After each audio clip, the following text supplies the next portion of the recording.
Kali ini kita akan membahas tentang materi lulus kuliah itu bukan akhir dari perjalanan, tapi justru awal baru dari babak yang penuh dengan tidak kepastian. Nah, di kampus itu kan kita diajarin teori ya, tapi kita tuh nggak ada diajarin gimana sih menjalani kehidupan kita tuh setelah wisuda, setelah lulus dari kuliah. Kita tuh mikir kalau lulus itu sukses gitu, tapi kan realitanya nggak simpel itu dong. Nah, jadi kita tuh akan ngobrol nih, realitanya gimana sih setelah lulus dan gimana cara kita menghadapi ketidakpastian tersebut dan kenapa sukses itu lebih ke proses daripada hasil akhirnya sendiri. Nah, oke, sebelum kita mulai mungkin gue perkenalkan diri, gue Michael. Boleh kalian perkenalkan diri masing-masing? Gua Jaka. Aku bagus. Oke, menurut kalian gimana nih? Kerja sama kuliah itu lebih happy yang mana sih? Coba dari bagus dulu kali ya. Kerja sama kuliah. Sebenarnya kalau dariku sih, ini kan sebenarnya aku baru masuk ke baru mulai kerja lah ya. Baru belum sampai 2 tahun lah, masih baru lah. Jadi kayak masih meraba-raba lah dunia pekerjaan itu seperti apa. Dan sejauh ini sih sebenarnya baik kerja baik kuliah itu sama-sama enjoy. Cuma dulu kan aku tuh masuk kuliah tuh pas zamannya COVID. Oke, Nah, karena dia kayak benar-benar ya sendiri gitu kan, nggak ada teman, terus kayak nggak jalanin kuliah kayak orang-orang normal gitu. Jadi kayak ya sebenarnya kalau dibilang lebih enjoy mana, eh untuk saat ini udah enjoy kerja sih. enjoy kerja. Kerja. Oke oke. Kalau menurut Zack sendiri nih, relate gak yang bagus bilang tadi? Cukup relate sih, karena kan juga sebenarnya bisa dibilang saya sama bagusnya satu angkatan ya. Saya juga masih baru bisa bilang awal-awal merintis karir. Kalau dibandingin dengan kuliah sih, menurut saya lebih enjoy waktu kerja karena selain waktunya fleksibel, ya bisa ya kita nggak ini kan dapat nih. Iya, iya, jelas saya. Nah, makanya dan bisa apa ya, selebih mandiri lah, bisa banyak hal yang bisa saya lakukan yang belum bisa saya lakukan waktu saya kuliah. Selain itu juga secara independen kan udah nggak ngeberat orang tua lah. Udah apa-apa disendiri ya, menurut saya lebih enjoyable waktu kerja sih. Oke ya, oke. Berarti kan ketika kita kuliah itu kan kita nge-build habit lah kayak belajaran lebih keras gimana dan kita juga pasti memikirkan gimana sih nanti pas kerjanya. Dulu pas kita pasti akan mikir kayak gitu dan setelah kita beres wisuda, banyak orang tuh yang menganggap kayak kok kayak yang nggak kita bayangin enggak sih? Kayak dulu pas kita kuliah ekspektasinya seperti ini, tapi pas kerja itu ekspektasinya tuh beda. Sekarang setelah kalian ngalamin sendiri, apakah pekerjaan kalian itu sesuai dengan ekspektasi yang kalian pikirkan? Zaka dulu. Kalau sesuai ekspektasi sih bisa dibilang kurang sesuai ya. Oke. Jadi kayak apa yang aku belajar di kuliah tuh tidak semuanya bisa diimplementasikan secara langsung ke kerjaanku.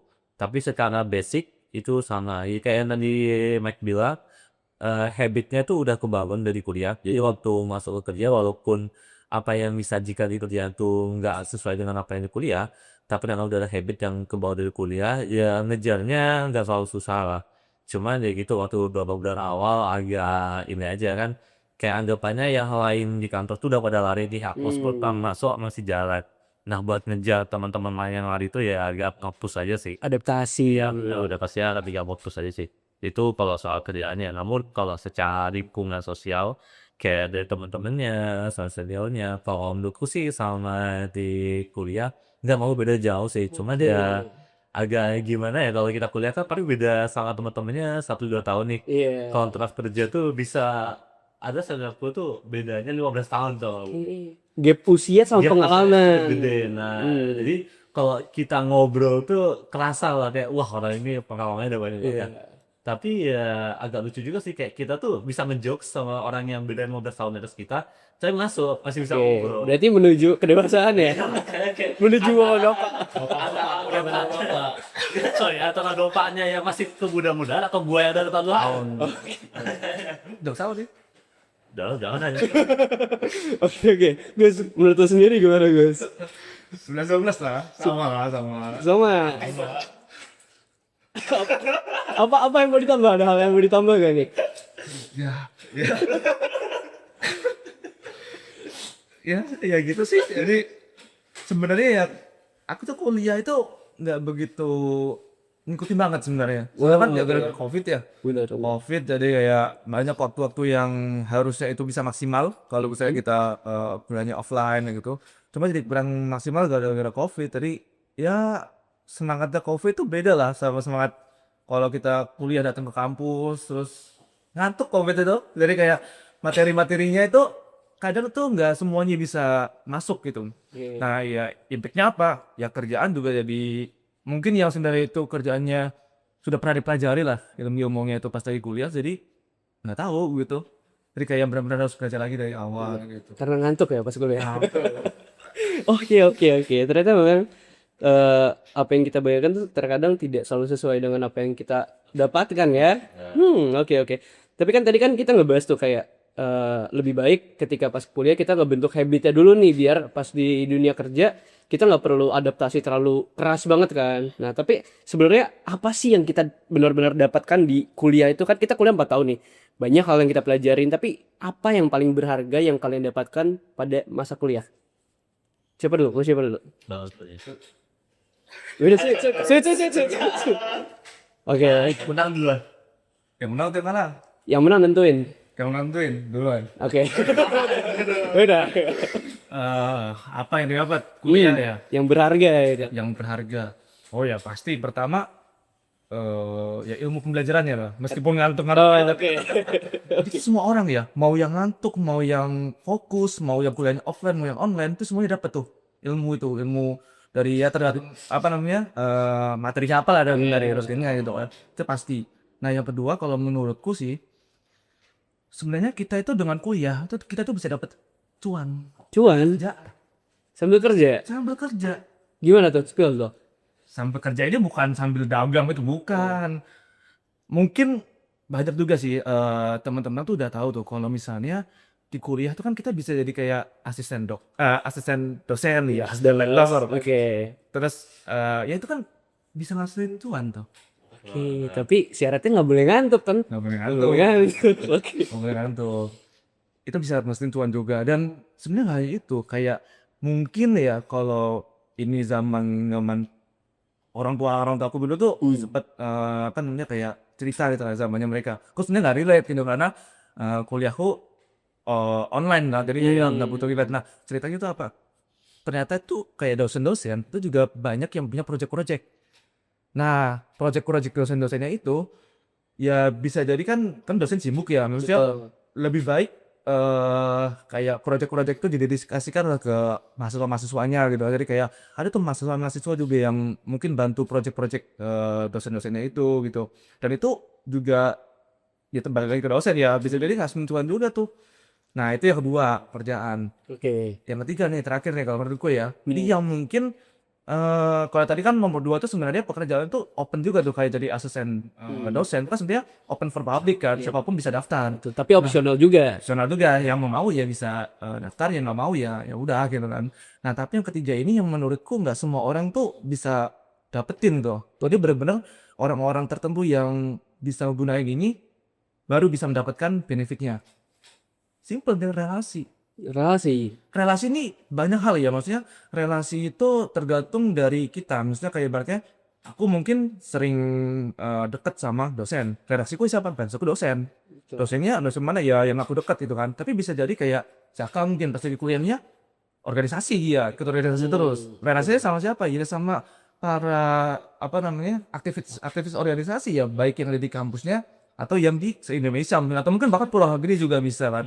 Jadi kayak relasi-relasi itu yang jarang orang bisa dapat, jarang orang bisa manfaatin waktu saat kuliah. Nah itu yang menurutku ya additional point yang paling penting sih, yang bisa kita manfaatin saat kuliah untuk bekal kita, kok malah jadi beban dari bekal kita untuk kedepannya terus masa kita kerja.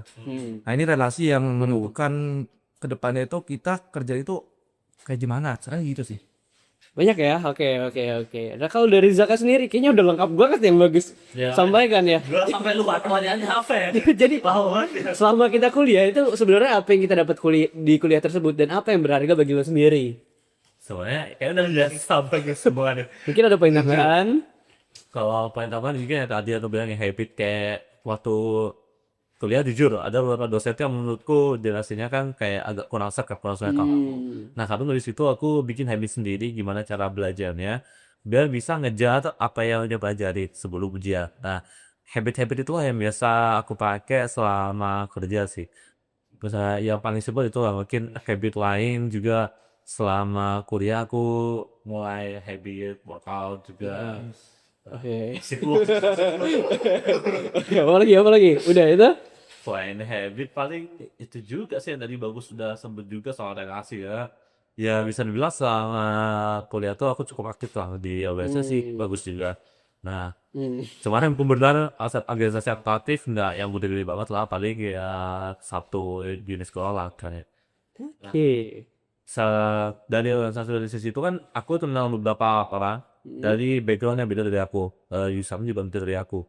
Nah, kepakainya ya waktu kerja ini kayak misal nih, aku butuh something soal A. Nah, aku tahu orang ini tuh dia di bagian A. Aku biasanya nanya ke orang itu. Oke. Bisa dulu ini kalau butuh pertolongan kita bisa tahu orangnya tuh yang mana yang pas dan sesuai dengan apa ya itu tuh Kak.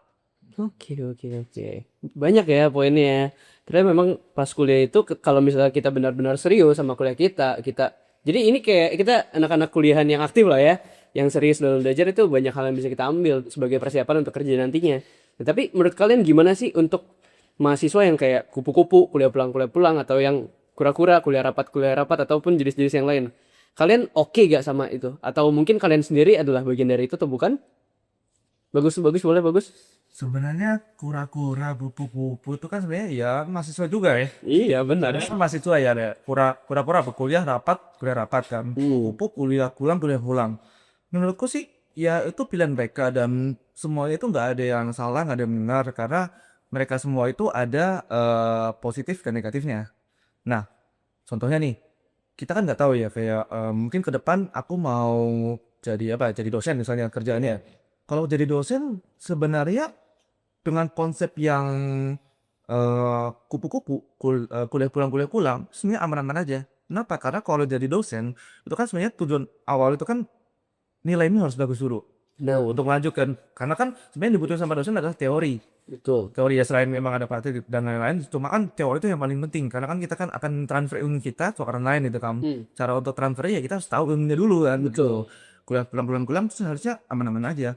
Dan kalau emang tujuannya adalah untuk jadi apa ya, jadi aktivis atau jadi apa itu yang terkait manajerial, nah mungkin yang kuliah rapat yang lebih cocok karena dari segi ilmu mungkin nggak harus diambil semuanya, general aja nggak masalah. Yang penting dia tahu cara mengorganisir timnya supaya bisa ngehandle suatu project mungkin atau ngehandle apapun lah itu yang berkaitan dengan manajerialnya dia gitu. Atau mungkin ada jenis apa lagi sih sebenarnya? Kupu-kupu, Waduh, kura-kura. banyak ya. Banyak ya. Saking banyak lupa saya. Sebenarnya itu sih jadi kayak kalau dari aku sih sebenarnya ya nggak ada yang salah nggak ada yang benar dan semua itu ada positif dan negatifnya masing-masing. Iya, tergantung penyesuaian dirinya juga dari mahasiswanya. Dari Zaka ada tambahan. Kalau menurutku ya sebenarnya nggak beda jauh sama si bagus. Karena menurutku ya aku tuh nekal dengan kupu-kupu berat-berat. Iya. Nah, karena kan tiap orang dia punya karakteristiknya sendiri kan. Ada orang yang kayak udahlah aku nggak sosialisasi aku mau kuliah aja aku fokus kuliah. Ada juga orang yang kuliah itu tujuannya untuk biar itu bangun relasi.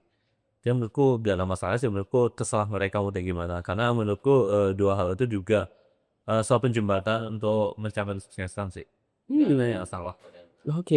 Berarti selain belajar mengenai hal-hal yang kita dapatkan di kampus, kita juga bisa dapatkan dari hal-hal lain ya. Berarti nggak hanya hard skill, tapi soft skill juga sangat penting untuk membangun habit yang baik untuk dibawa nanti ke lingkungan kerja. Ya, walaupun nanti kita nggak tahu bakal kerja, bisnis kah, atau ngambil tingkat yang lebih gitu.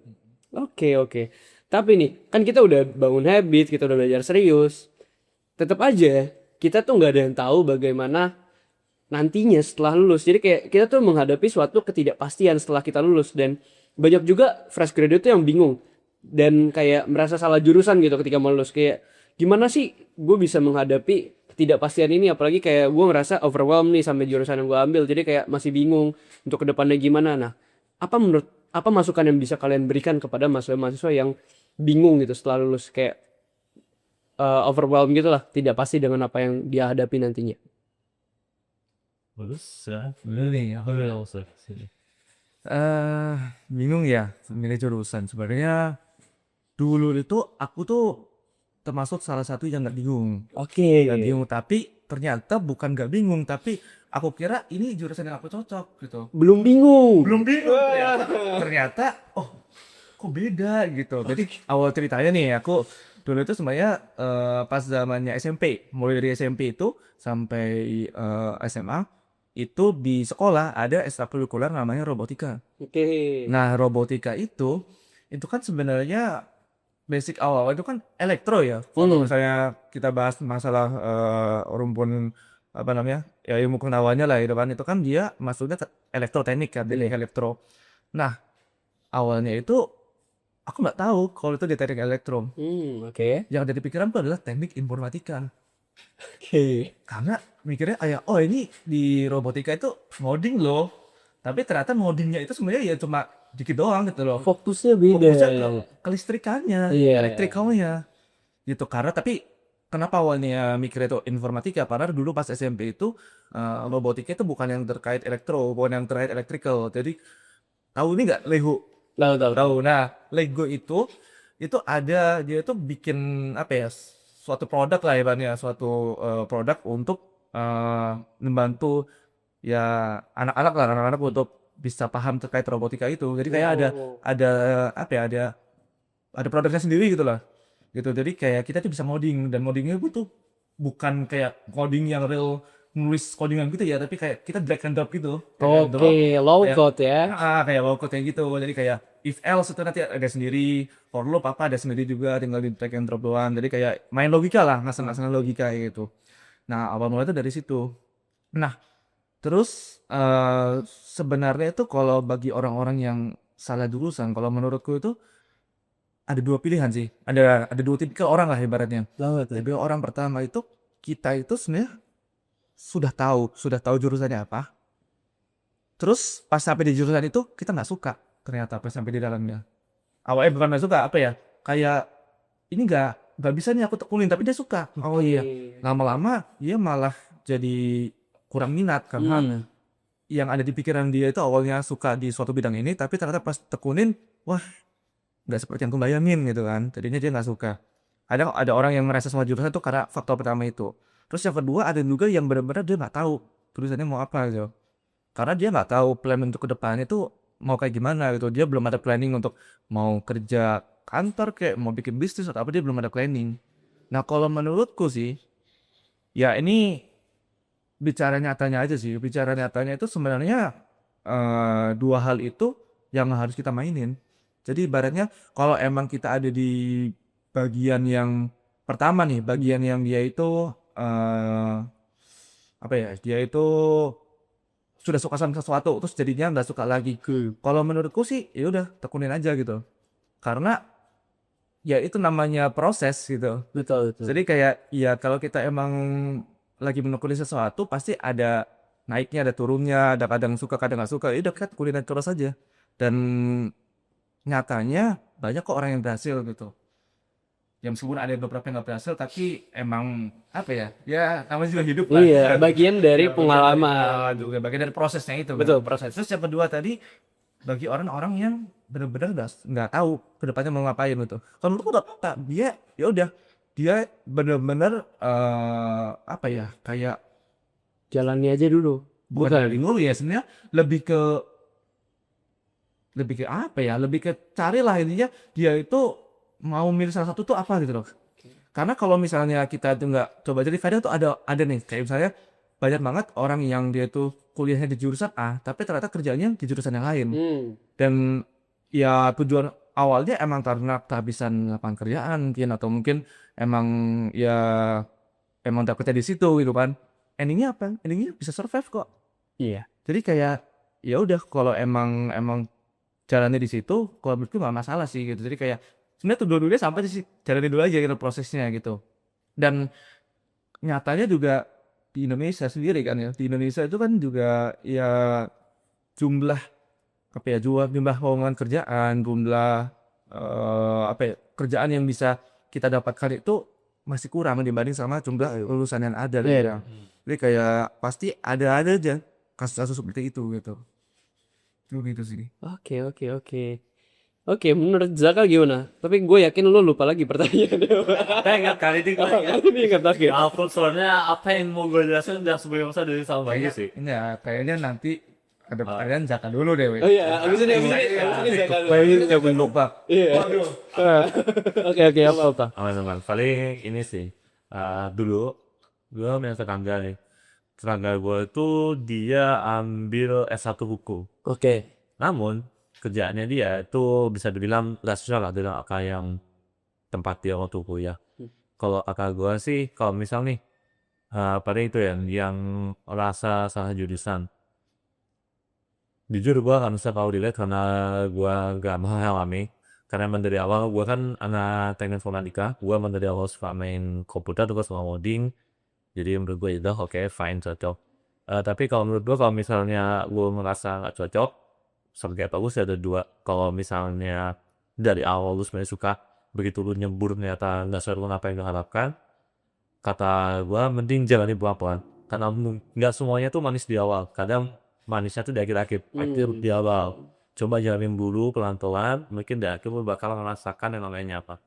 Dan yang kedua, ada nih temanku, dia dulu ambil teknik fisika, Oke. fisika murni. Oke. Ternyata dia tuh ambil teknik fisika murni karena emang waktu daftar kuliah tuh dia yang penting keterima SBM. Jadi dia ambil jurusan yang peminatnya itu nggak terlalu tinggi. Oke. Nah, setahun setelah dia kuliah, ketemu nih ceritanya, entar lagi dengan SMA, saya ketemu sama dia. Ternyata dia setelah setahun masuk di fisika murni, dia ambil SBM lagi buat pindah ke teknik informatika. Jadi mungkin ada juga orang-orang yang kayak temen-temen ini lah bisa dibilang dia tuh yang penting masuk dulu aja, dicobain dulu, tak kalau saya nggak sesuai baru kita coba cari chance lain. Yang aku juga advice, cari apa yang sesuai dengan kamu, sesuai dengan apa yang kamu inginkan, sesuai dengan apa yang passionmu. It's okay. Aku juga ada juga teman nih biasa main basket bareng, dia itu pertama dia ambil manajemen. Oke. Manajemen 3 tahun, dia ngerasa nggak sesuai, dia udah kayak capek, dia keluar, dia masuk sekolah penerbangan. Oh. Sekolah penerbangan 2 tahun yang nggak selesai, sekarang dia masuk lagi kuliah akademi informatika semester rendah. Jadi bisa dibilang banyak lah yang dari itu. Tapi temenku yang ini tuh cukup beruntung lah, karena secara finansial dia Mumpuni. kuat membeli. Jadi dia punya opsi yang lebih banyak yang bisa diambil. Kalau buat teman-teman yang merasa nggak punya banyak opsi, kataku jalanin aja nggak apa-apa. Karena semuanya pasti ada jalannya. Belum tentu sih jalan kita itu lancar, Betul. tapi pasti akhirnya itu bagus. Amin. Karena itu bagian dari sebuah proses dalam sebuah pengalaman ya. Jadi kayak apapun yang kita alami, apapun yang kita lewati, jangan jadikan itu sebagai sebuah failure, bukan sebagai kesalahan, tapi sebagai pijakan kita ke depannya untuk melangkah lebih baik lagi. Biar nanti ke depannya kita bisa menentukan decision making yang lebih matang. Kan bisa aja kayak ketika kita mulai kuliah, kan kayak kita belum terlalu yakin tuh kayak yang tadi Bagus bilang, kayak kita tuh harus nyari dulu kan apa yang benar-benar kita minati baru kita masuk ke situ. Karena kalau misalnya menurut beberapa teori kan kalau decision making kita ada dua ya, ada one way door sama two way door. One way door ketika kita masuk, nggak di jalan mundur lagi, kita harus tetap jalani sampai habis. Tapi kalau misalnya di tengah jalan itu ada trouble, ada masalah, ada suatu kejadian yang membuat kita gagal di jalan itu, tapi itu bukanlah suatu kegagalan, tapi suatu pengalaman untuk membuka door baru lagi, pintu baru lagi untuk mulai journey yang lebih tinggi lagi di level next level. Tapi yang penting adalah kita menyadari bahwa lulus itu bukan tujuan akhirnya ya, tapi kayak justru itu jadi awal untuk eksplorasi baru kita. Jadi kayak ya apapun yang kita alami, ambil poin positifnya dan jadikan itu sebagai bahan senjata kita untuk kedepannya. Dan berarti kan sukses itu proses ya, bukan sekedar hasil akhirnya. Dan banyak juga yang kepikiran kayak kapan sih gue sukses? Apakah sukses itu soal hasil akhir tapi atau lebih ke perjalanannya? Nah gimana ya caranya supaya kita tetap konsisten, gak patah semangat walaupun prosesnya itu lama. Kadang kan kayak gue pengen sukses nih, gue kejar sesuatu yang gue pengen, tapi kayak kok lama banget, apakah gue di jalan yang salah? Kayak sebenarnya yang penting tuh hasil akhirnya apa perjalanannya sih? Jaka dulu deh, tadi Bagus duluan dulu kan. Nah, Dari kayaknya kan nih biar buat apa ya? aku kan pernah aku inget terus sih. Sukses itu proses sama hasil Lebih ke di perjalanannya atau hasilnya. lebih perjalanannya atau hasilnya. Udah Zaka dulu yang jawab, biaran lo. Gitu ya. Oke. Kalau gua sih pendapat pribadi gua ya. Menurut gua tuh ya penting tuh perjalanannya sih. Perjalanan. Benar. Karena meskipun kadang hasil yang kita inginkan sudah ekspektasikan, tapi kita harus belajar dari perjalanan yang kita tempuh. Kayak misalnya let's say aku salah ambil keputusan di situ, aku salah ambil keputusan di situ. Kita evaluasi semua keputusan yang pernah kita ambil. Nah, dari setelah itu dan bekal kita buat pengeluar jalan yang baru lagi. Karena ada satu kata yang kesuka tuh, ini ayahku sih ya sebenarnya. Diriku hari ini adalah hasil dari kalian aku ambil wanit. Jadi it's okay walaupun kita belum berhasil. Yang penting tuh kita bisa belajar dari berbagai hal yang telah kita lewati. Dan jangan menyerah. Dan jangan menyerah, betul. Kalau menyerah, ya sama aja kayak hidup lah.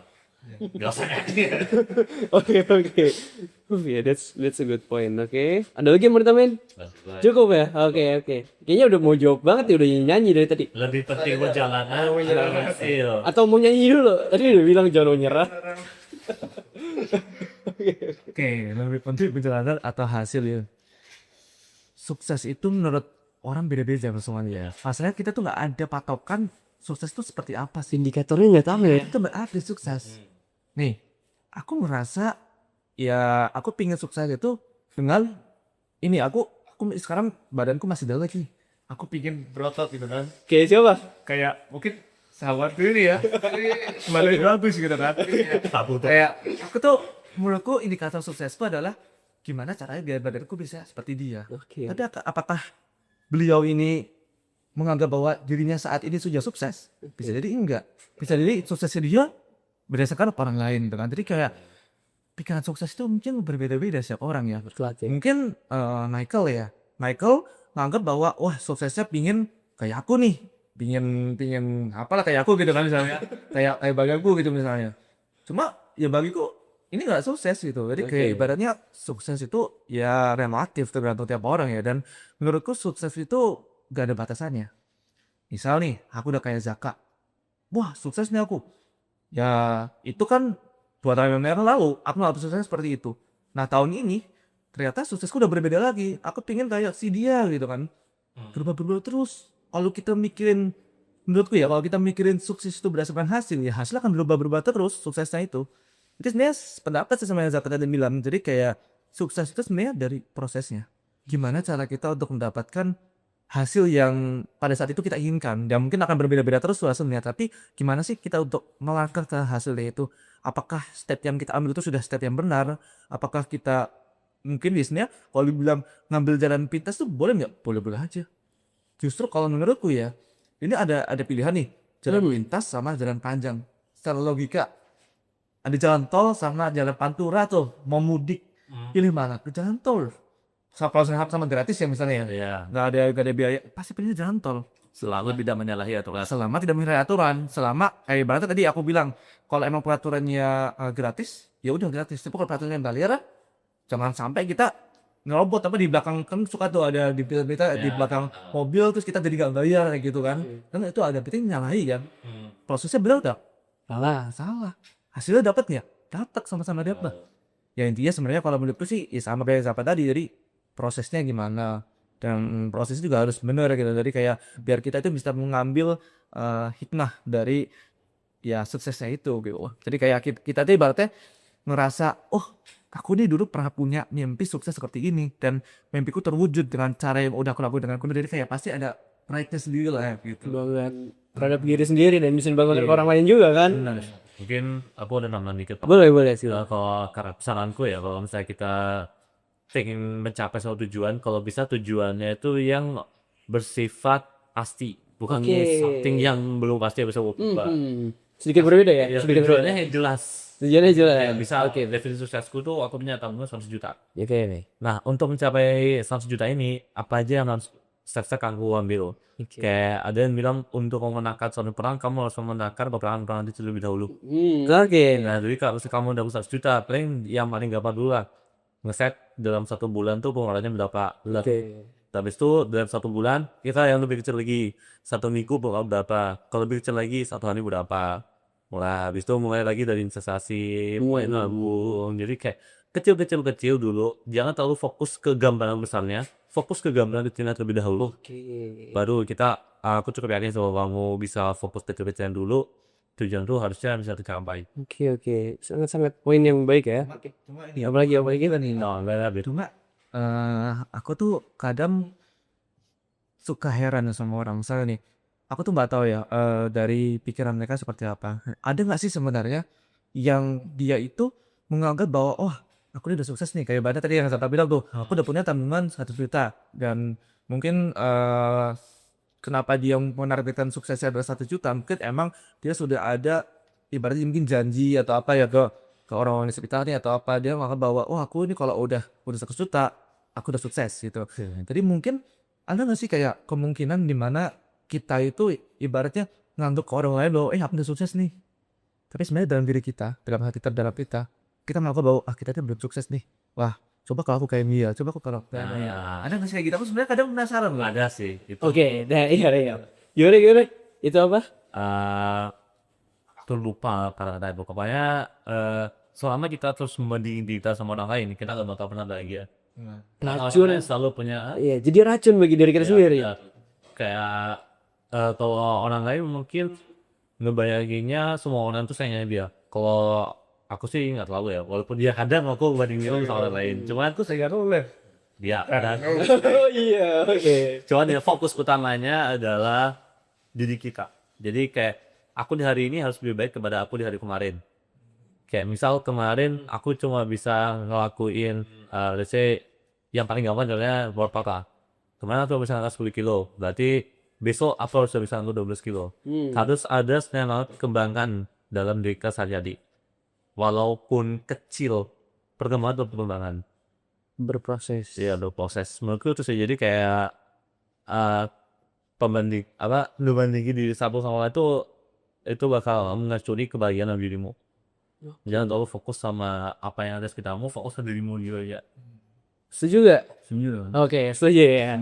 Oke, jadi sebenarnya kayak kalau secara tujuan berarti bisa disimpulkan ada 2 tujuan ya, tujuan besar dan tujuan kecil. Jadi kayak tujuan yang kayak tadi kayak mengumpulkan sesuatu yang kita inginkan dalam jangka panjang ataupun kayak jangka pendek kayak misal kayak wah aku pengen coba olahraga mendapatkan badan seperti Zaka gitu. Bagus pengen kayak Zaka gitu. Itu kan kayak ya itu bisa dikategorikan sebagai tujuan besar atau tujuan kecil tapi tergantung kepada orangnya. Dan tadi kan Bagus bilang kayak bisa aja tujuannya tuh berubah-ubah. Biasanya tujuan yang berubah-ubah itu untuk yang yang kecil itu bukan yang besar. Biasanya kan yang besar tuh kayak wah this a big thing gitu. Kita harus benar-benar konsisten untuk ngejar itu. Dan iya benar, gue setuju banget sama yang tadi Zaka bilang kayak daripada kita ngeliat big picture-nya, kita bagi jadi small picture dan yang penting kita berprogres ya. Jadi yang titik utamanya tuh di prosesnya kayak bagaimana kita bisa step by step.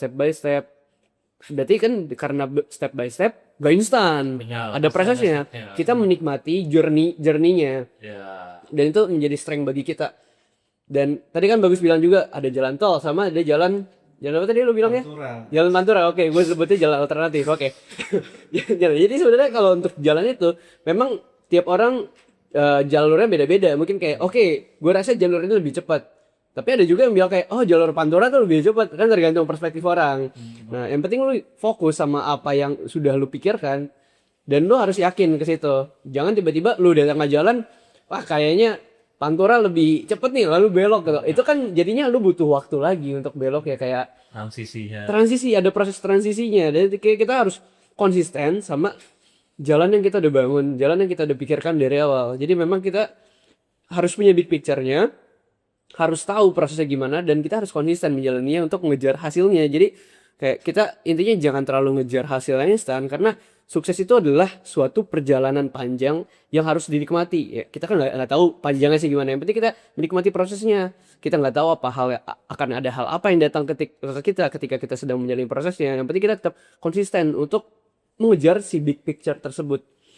Oke, dan ya kesimpulannya mungkin ya bagi teman-teman kita yang baru lulus ya jangan terlalu stres kalau misalnya kita belum punya rencana yang jelas dan fokus aja sama prosesnya, terus belajar. Yang penting kayak jangan terlalu main boleh, cuman jangan terlalu banyak main. Kita harus tetap punya big picture tersebut yang tadi kita bilang kan.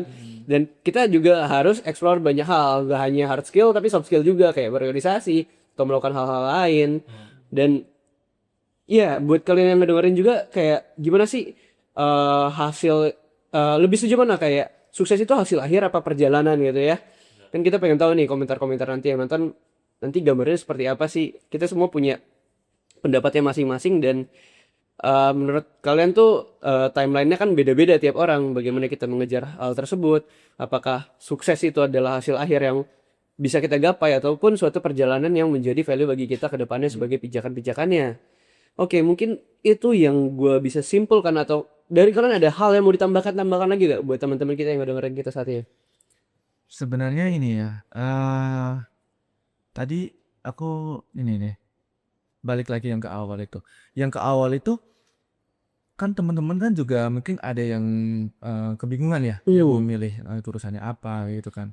Dan ya memang nggak bisa dimungkiri juga kalau misalnya kadang-kadang itu kita itu tau gak sih kayak SMA SMA kan sebenarnya gini ya, kita itu sebenarnya dibebaskan itu kan cuma sampai ibaratnya dibebaskan itu kayak kita semua tuh sama, kita semua sama mau ya semua di Indonesia ya, mau yang kamu di Jawa mau di ke Sumatera dimanapun itu tuh sama, itu tuh pendidikannya, level pendidikannya itu sampai di tingkat SMP kan, sampai tingkat SMP. Kenapa sampai SMP? Karena di SMA nanti next ya itu kita sudah ada pilihan IPA atau IPS. mau SMA, SMK atau SMK. SMK lebih banyak lagi pilihannya. Benar. Kamu kalau misalnya mau paham terkait teritorinya, kamu ke SMK. Kalau mau prakteknya langsung gitu ke SMK. SMK pun ada banyak pilihan lagi. Benar. Ada yang ya banyak kayak gua bisa satu juga nggak begitu tahu tuh di SMK. Dan di SMA pun sama. SMA kita juga bisa milih, ada jurusannya IPA, IPS, bahasa gitu kan. Iya. Selain masuk IPA, IPS, bahasa, di dalamnya ada lagi peminatan. Benar. Kadang tuh ada peminatan, tapi dulu kalau di angkatanku tuh bahasa Jepang sama bahasa Jerman, sama ada ekonomi. Karena dulu aku di IPA ya. Di IPA peminatannya ada 3 tuh, ekonomi atau Jepang atau Jerman gitu. Bisa milih di jadi kayak sebenarnya tuh kita tuh sudah bisa menentukan pilihan kita ke depan mau pergi gimana tuh sebenarnya dari SMA itu kalau menurutku. Nanti tambah nanti kuliah juga sama kan, kuliah juga modelnya sama tuh, ada yang strata, ada yang diploma. Diploma juga ada yang dari D1, dari D4 teman-teman tadi. Ya benar-benar banyak pilihan lah gitu. Lagi jurusannya. Iya, belum lagi jurusannya. Dan kadang itu ini ya, orang di tingkat SMA gitu ya. Kadang itu mereka tuh berpikir bahwa gimana sih cara bisa masuk ke kuliah gitu kan. Gimana cara bisa masuk ke SPM, SNM ya gitu kan. Dan mereka juga banyak tuh yang ngincer-ngincer beasiswa. Cuma mereka itu kadang ngincer beasiswanya itu kepikirannya adalah ketika dia sudah masuk baru ngincer beasiswa. Aku nih udah masuk misalnya teknik informatika, aku udah masuk ke suatu kampus misalnya jurusan teknik informatika. Baru kalau udah masuk kampus itu baru tuh ngirim beasiswa. Siapa sih yang bisa beasiswa yang bisa ngebantu aku secara finansial dari semester 1 sampai semester 8 kan gitu kan. Kan kadang juga ada beasiswa lain kayak beasiswa project atau apa itu kan juga banyak. Tapi kadang tuh ada orang yang ketinggalan tuh terkait sebenarnya beasiswa itu gak harus kita cari pada saat kita sudah masuk kuliah loh. Kita tuh bisa loh nyari beasiswa dari SMA. Dari SMA. Dari SMA bisa. Tapi ini kadang orang itu gak apa ya, gimana bilangnya ya, kasarnya itu terbutakan karena aku tuh pingin masuk dulu nih ke kampus. Baru kalau udah langsung baru cari beasiswa. Padahal ada banyak banget beasiswa yang dia tuh emang udah ngasih kesempatan ke kita, bahkan kayak untuk kuliah gratis juga gitu kan. Untuk ya mungkin ada juga yang ngasih, mungkin biasanya lo kayak ngasih beasiswa itu kayak ada dari suatu institusi yang dia itu juga ngasih kesempatan lah ke penerima beasiswanya itu kayak untuk bisa kerja di sana juga gitu kan. Ada itu sebenarnya banyak loh dari tingkat SMA. Jadi mungkin bagi temen-temen nih ya yang mungkin masih bingung ke depannya itu mau kuliahnya di bidang apa, atau mungkin masih bingung aku mau kerjanya di mana gitu. Karena kan zaman sekarang lulusan S1 pun susah cari kerja gitu kan. Betul. Jadi kayak bagi teman-teman yang masih bingung sebenarnya banyak loh beasiswa kayak gitu yang terbuka. Salah satunya tuh yang aku tertarik tuh yang aku benar-benar kayak kagum lah gitu. Itu sama beasiswa dari BCA. Nah, jadi dari BCA itu ada 2 beasiswa tuh yang Oke. untuk kuliah S1 gratis. Secara S1 lah. Jadi duanya itu satu untuk bidang teknik informatika, namanya itu beasiswa PPTI, sama satu lagi itu di bidang bisnis perbankan, akuntansi gitu lah. Namanya VPBP. Nah, itu mungkin bagi teman-teman yang nggak aware nih soal ini, bisa tuh coba cari tahu terkait beasiswa-beasiswa yang seperti itu menarik sih itu. Dan itu dia itu programnya itu bisa ini loh, bisa dapat penawaran kerja di BCA ketika dia itu selesai lulus dari program itu. Jadi sebenarnya lulus dari program itu tuh nggak full 4 tahun ya, nggak sampai selesai S1, tapi dia udah dapat penawaran kerja tuh. Iya, penawaran kerja dari BCA. Jadi kayak itu menarik banget sih itu bagi teman-teman yang bingung lah untuk mau ngambil kuliahnya itu apa, atau mungkin masih nggak tahu nanti pingin kerja kayak gimana gitu, dan mau coba-cobalah, tertarik dengan ya jalan gua itu tuh bisa dicoba lah. Oke. Jadi Udah tahu belum? tahu sedikit tahu sih, jadi lebih tahu sekarang. Oke, thank you. Jadi itu rekomendasi ya, kayak bagaimana kita menentukan decision making dari awal. Berarti kan kita sudah paparkan pemilihan dari sejak kita SMP, masuk SMA apa, dan kemudian kita kuliah seperti apa, jurusan apa, dan begitu juga dengan pemilihan beasiswa gitu. Dan salah satu beasiswanya tadi kayak beasiswa PPTI yang langsung bisa kerja gitu ya. Dapat penawaran kerja. Oke, that's a good point. Jadi kayak kita tidak perlu banyak milih lagi ya, karena udah dikasih jalur nih. Kita tinggal ambil jalurnya. Jadi tergantung orangnya juga, kita mau ngambil jalur yang mana. Oke. Dari Zaka ada yang mau disimpulkan lagi gak? Yang mau tambahin lagi gak? Paling ya tadi lah yang udah dijelaskan bagus juga soal pilihan-pilihan itu ya. Tadi kan udah bilang aku hari ini adalah hasil dari pilihan dari itu ya. Sama satu lagi sih, ini ada satu kata kakak yang aku suka dari influencer olahraga. Boleh disebut gak namanya? Boleh sebut aja. Gue gak tahu sama dia siapa. Tadi Instagram udah boleh disebut gitu kan. Yang gue tahu Instagram dia namanya MT Grass. Oke. Nah itu ada satu kata dia yang 2 sekolah itu berpesta dalam proses. Oke. Jadi bisa berpesta waktu dan hasilnya bisa berpesta dalam proses. Karena tentu hasil yang kita dapatkan itu sudah menginvestasikan. Maka dari itu bisa senanglah, have fun, nikmati maksudnya kamu jalani sekarang, karena pasti ada hal yang kamu dapatkan dari proses itu. Iya, benar setuju. Dan juga ketika kita sudah mendapatkan hasilnya, jangan terlalu, maksudnya kayak kita bahagia dan bersyukur atas hasilnya boleh, tapi jangan terlalu kayak oke, gue udah sampai di titik ini, gue boleh berleha-leha, gue boleh nyantol. Jangan kayak gitu, karena pasti kita akan dihadapkan dengan pintu-pintu yang baru di depannya. It's be a next journey for us untuk menjadi lebih baik lagi kan. Yang penting itu jangan berhenti untuk berproses. Betul. Dan terus konsisten dengan apa yang kita kerjakan. Jangan lupa untuk memiliki big picture-nya dan mengerjakannya gitu. Jangan cuman kayak punya big picture tapi ditaruh doang gitu. Iya. Oke. Jadi mungkin segitu aja ya pembahasan kita di podcast kali ini. Semoga nanti podcast kedepannya kita bisa menampilkan episode-episode yang juga menarik, dan semoga podcast ini menjadi informasi yang yang sangat informatif dan berguna bagi teman-teman kita semua ya. Oke, thank you. Tadi. Wah, ini bisa panjang ya tadi.